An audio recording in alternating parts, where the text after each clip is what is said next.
Hey guys, welcome back with me again in this channel. On today's video, I'm going to show you how you can make your videos look from the 90s by only using this filter in the CapCut mobile. So first, just add the pictures or videos that you want to edit on CapCut, and after that, go to filter.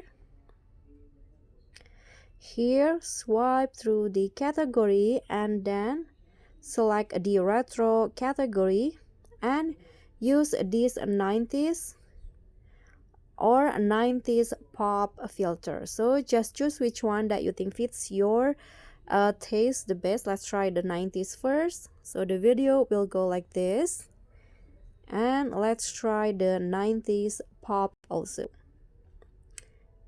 Okay, this is the 90s pop.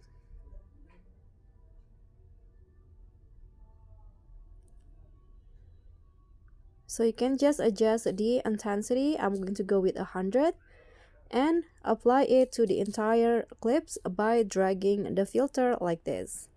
And this will be the result. So that's all from me. Thank you so much for watching. Don't forget to like, comment, and subscribe. Also click on the thanks button below. Bye.